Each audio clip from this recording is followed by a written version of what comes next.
The rescue team found her 3 months after the avalanche had swallowed the northern ridge of Glacier 7. Commander Vecht of the Galactic Survey Corps stood at the edge of the excavation site, his 4 eyes blinking in disbelief at what his scanners were telling him. "Impossible," he muttered, his mandibles clicking nervously. "The thermal signature? It's still there." Mira Chen had been listed as deceased 79 days ago. The human explorer had been conducting a solo survey of Glacier 7's endangered species when the mountain decided to reshape itself. Her distress beacon had gone silent within minutes. The galactic protocols were clear. No organism could survive more than 48 hours in those conditions. The rescue operation had been called off after 2 weeks of fruitless searching. But here, beneath 12 meters of compacted ice and rock, something was alive. "Dig carefully," Vecht ordered his team. "Whatever's down there." The Krillari excavation specialist Thornax approached with his plasma cutter set to the lowest setting. "Commander, the readings show multiple life signs. Small ones, and one larger signature at the center. Just dig." It took 6 hours of painstaking work. The ice came away in careful layers, revealing first a dark fabric, Mira's thermal suit, then pale human skin, blue-tinged from the cold. Vecht's breathing apparatus hissed as he drew closer. Mira lay on her side in a hollow she had somehow carved into the ice. Her arms were curved protectively around 3 small bodies, their fur thick and mottled white-gray, predator cubs, the apex hunters of Glacier 7, creatures that had terrorized survey teams for years with their intelligence and ferocity. But these weren't attacking. They were sleeping. The smallest one, barely the size of a human infant, was nestled directly against Mira's chest, its head tucked beneath her chin. Its tiny ribcage rose and fell in steady rhythm. "By the 7 suns," Thornax whispered.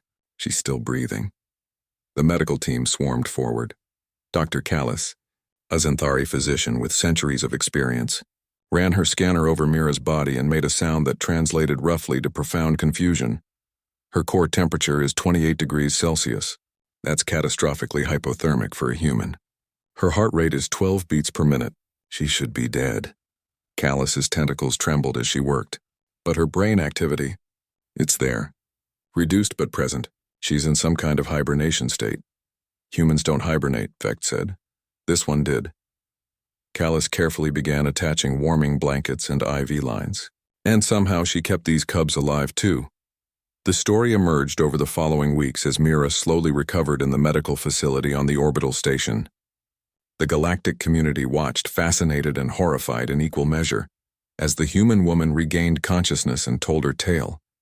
She had heard them crying in the moments before the avalanche hit. 3 cubs, separated from their pack, huddled in a crevasse and mewling in distress. Mira had perhaps 5 seconds to make a decision. She had dove into the crevasse, pulling the cubs against her body as thousands of tons of ice and rock thundered overhead. They should have died in minutes. The cold of Glacier 7 was merciless, especially in the deep burial of an avalanche. But Mira had remembered something from her training, something about the human body's mammalian dive reflex, about deliberate hypothermia, about survival at the edges of death. She had slowed her breathing, meditated, forced her body into the deepest state of rest she could achieve. And she had held those cubs close, sharing what little warmth remained. "I knew if I fell asleep warm, I might wake up cold," she told the assembled press corps from her hospital bed, her voice still weak. "But if I fell asleep cold, I might not wake up at all. So I stayed aware, sort of. I don't really remember most of it, just holding them, feeling them breathe." The smallest cub, whom the researchers had named Rin, refused to leave Mira's side even after they had both recovered. The creature that should have grown to become a fearsome predator instead followed the human woman like a devoted shadow, making soft chirping sounds whenever she moved. The galactic community struggled to process what had happened. The Xanthari physicians published papers on human endurance that rewrote their textbooks. The Krillari warriors, who prided themselves on their battlefield tenacity, spoke of Mira with something approaching reverence. Even the coldly logical synthetics of the Corps, worlds found themselves recalculating their assessments of human durability. But it was the Glacier 7 predator pack that provided the most unexpected response. 2 months after Mira's rescue, a full pack of adult predators approached the survey station. The team went into lockdown expecting an attack. Instead, the pack leader, a scarred female that biometrics identified as the cub's mother, sat down outside the main airlock and waited. Mira, against all advice, went out to meet her. For 10 long minutes, human and predator regarded each other in the howling wind. Then the pack leader lowered her head, a gesture that Glacius 7 researchers had only seen predators make to their own young. A gesture of submission, of gratitude. From that day forward, the predators never attacked another survey team. The species that had made Glacius 7 nearly impossible to research became, if not friendly, then at least tolerant of human presence.